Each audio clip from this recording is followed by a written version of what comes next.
নিজেদের বাড়ির সামনে দাঁড়িয়ে আছি, ভেতরে যাবার সাহস হচ্ছে না। হবেই বা কি করি? কত বছর পর বাড়ির সামনে আসলাম।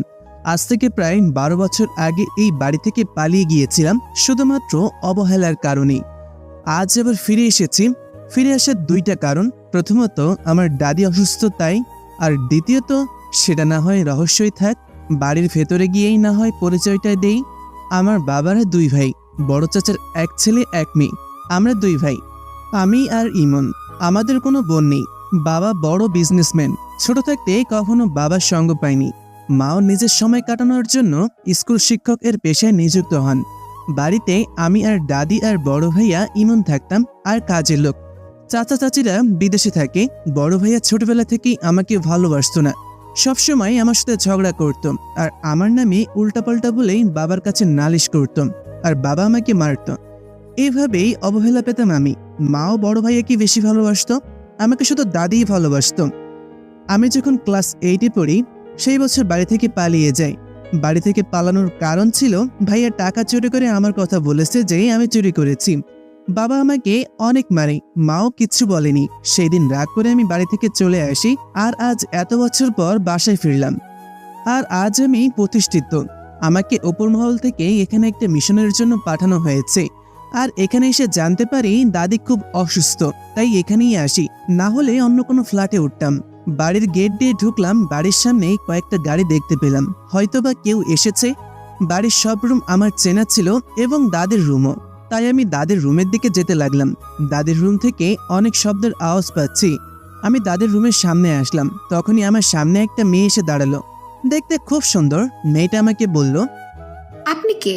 আপনাকে আগে তো এই বাড়িতে দেখিনি। আমার মুখে মাস্ক, তাই মেয়েটা আমার মুখ ভালো করে দেখতে পাচ্ছে না। মেয়েটাকে ভালো করে দেখলাম, কিন্তু চিনতে পারলাম না। এই বয়সী মেয়ে তো আমাদের বাড়িতে একটাই থাকতে পারে, সে আমার চাচাতো বোন মুন্নি। তাহলে ও কি আমার চাচাতো বোন? এটা ভাবতে লাগলাম। কি হলো, কথা বলুন। আপনি কে? কেন?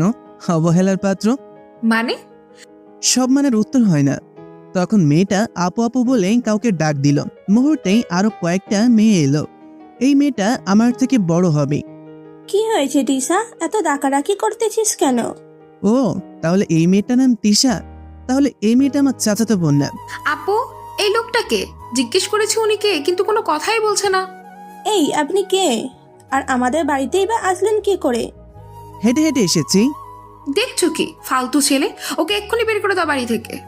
আপনারা কারা? আমাদের বাড়িতে দাঁড়িয়ে আমাদেরই বলছি আমরা কে? বুঝলাম না, আপনাদের বাড়ি মানে? মানে হচ্ছে আমি এই বাড়ির বড় ছেলে ইমনের বউ, আর ও আমার বোন।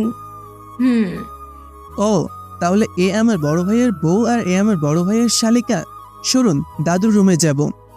এই, এখন কিন্তু ঘাড় ধাক্কা দিয়ে বের করে দিব। আগে বলুন আপনি কে? আমি তো মানুষ।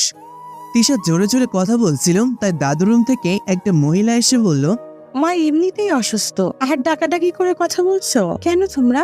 দেখুন কাকিমা, এই লোকটা কখন থেকে আজে বাজে কথা বলছে। আমাকে দেখিয়ে বলল। মহিলাটা আমার দিকে ঘুরতেই আমি তাকে চিনে ফেললাম। এ হলো আমার কাকি। ছোটবেলায় আমি যখন এখানে থাকতাম তখন কাকিমারা বিদেশে থাকতো, এখন মনে হয় এসে পড়েছে। কে তুমি? আমি রিমন। রিমন বলার সাথে কাকি একটু পিছে সরে গেল, হয়তো বুঝে গেছে আমি তার দেবরের ছেলে। কাকি সরে যেতেই আমি দাদুর রুমের দিকে যাওয়া ধরলাম। অবাক হয়ে তিশার আপু জিজ্ঞেস করলো, কেন দিয়েছে এখনই বুঝতে পারবে। রুমে গিয়ে দেখলাম বাবা, মা, ভাইয়া আর কাকা আর কিছু লোক। আমি প্রায় সবাইকে চিনলাম, কিছু লোককে ছাড়া। আমার মুখে আগেই বলেছি মাস্ক আছে, তাই আমি গিয়ে দাদির পাশে বসলাম। এই কে তুমি? মায়ের পাশে বসেছ কেন? কে তুমি বাবা? তখনই কাকি এসে বলল, ও রিমন। রিমন বলার সাথে সাথে পুরো বাড়ি যেন নিস্তব্ধ হয়ে গেল। মা বাবা দুইজনেই কাতর চোখে আমার দিকে তাকিয়ে আছে। পুরো বাড়িটাই চুপ হয়ে গেল। তিশা আর তার আপু কিছুই বুঝতে পারছে না। দাদু আমার হাতটা ধরে বলল, তুই আমার নাতি রিমন। দাদু, আমি তোমার নাতি রিমন। দাদু কোনো রকম উঠেই আমাকে জড়িয়ে ধরল। এতদিন কোথায় ছিলি দাদু ভাই? কত খুঁজেছি তোকে। এই তো আমি এসে পড়েছি দাদু তোমার কাছে। আর কোথাও যাস না দাদু ভাই। আমাকে চলে যেতে হবে। তোমার অসুস্থতার কথা শুনে আমি এসেছি। আমার আবার চলে যেতে হবে। আমি কারো বাড়িতেই অবহেলার পাত্র হয়ে থাকতে চাই।